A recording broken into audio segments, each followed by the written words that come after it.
Friends नमस्कार मु 2-3 दिन है नथिली आपण को वीडियो नहीं आसी पार नथिली।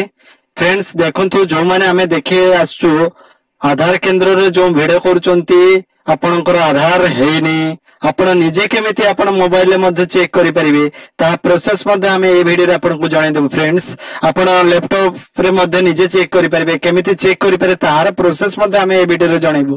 देखंतु फ्रेंड्स आपण निजे केमिति करिवे हमें से प्रोसेस आपण को पाखई नहीं आसताऊ एई भली वीडियो आपण को पई जेमिति प्रयोज्य हो आपण निजे केमिति करि परिबे निजे घरे बसी केमिति करि परिबे चेक देखंतु शेष पर्यंत ये वीडियो को। फ्रेंड्स आम चैनल को प्रथम थर आसते चैनल को सब्सक्राइब करेंगे लाइक करेंगे शेयर करेंगे अनुरोध।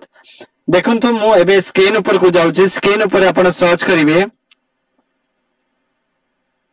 एटा सर्च करेंगे आधार लेखि सर्च कर सला पर देखंतु प्रथम ऑप्शन आसुची uidai.gov.in ऊपर आपण क्लिक करेंगे। क्लिक कला पर देखंतु तळ को आसीबे लोडिंग नेबा किछ समय वेट करंतु एठारे नो पेज देखो जे तपर आसिला पर आपण कोन करबे माय आधार ऊपर आपण क्लिक करबे। देखंतु आपण मोबाइल मध्ये करि पारे मोबाइल केमिति करबे तार प्रोसेस मध्ये देखै दोछि एई भली करंतु। मोबाइल को प्रथमे क्रोम ब्राउजर को जिबे क्रोम ब्राउजर को गला परे आपण कोन करबे क्रोम ब्राउजर रे 3 डॉट ऊपर क्लिक करबे। 3 डॉट ऊपर न क्लिक करी मते करि पारे किछि असुविधा नै किंतु 3 डॉट ऊपर क्लिक कले आपण जेमिति कंप्यूटर रे बा किमा लैपटॉप रे जेमिति देखा जाय सेमिति देखि परिबे। सेतमे क्रोम ब्राउजर ऊपर गला परे सेटा सर्च करबे आधार माय आधार लेखि मते सर्च करबे परिबे। लेखि सला परे आपण 3 डॉट रे क्लिक पर कोन करिवे ना माय आधार को जिबे। आधार को गला पर देखंतु एठारे आपण स्टेटस चेक करिवे चेक आधार स्टेटस ऊपर क्लिक करबे। देखंतु चेक आधार स्टेटस ऊपर क्लिक कला परे ए भली इंटरफेस टी पळे आसीबो। एठी आसिला परे आपण कोन करिवे ना आधार नंबर देबे। देखंतु लॉगिन आधार एठी न करी आपण को तळ को जिबे तळ को देखंतु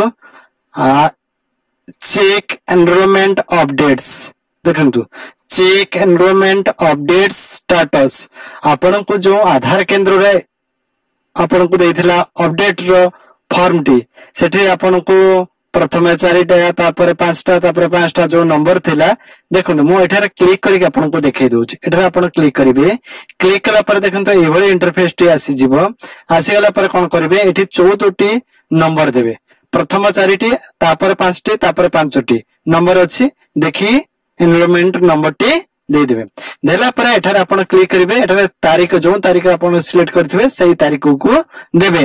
देला पर तळ को आसे पुणी एठी कोन करबे टाइम ऊपर क्लिक कला पर आपण को देखो ता साइड रे लिखा अछि टाइम आपण केते घंटा केते समय केते सेकंड देला पर आपण कोन करिवे ना कैप्चर कोड ऊपर दे देबे। कैप्चर कोड एटा को देखि आपण दे देबे आपण को अलग आसी पारे एठारे आपण कोन करिवे ना सबमिट कर देबे। सबमिट कला पर आपण जदी हेई जाइतिबो ताले एठारे आपण को स्पीड पोस्ट हे जाइछि आपण को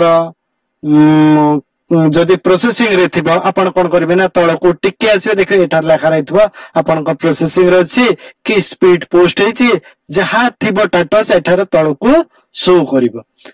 एठी सबमिट कला पर आपण को शो करिवो ता पूर्वरु नै आपण एठी सबमिट कला परे एठी तळ को आसीबे देखो या तळे लेखा थिबो आपनकर कोन हेछि तार स्टेटस आपण को निजे देखि पारे। आपण मोबाइल ले करंतु किछि असुविधा नै मोबाइल मध्ये सुंदर भाबरे आपण निजे करि पारे।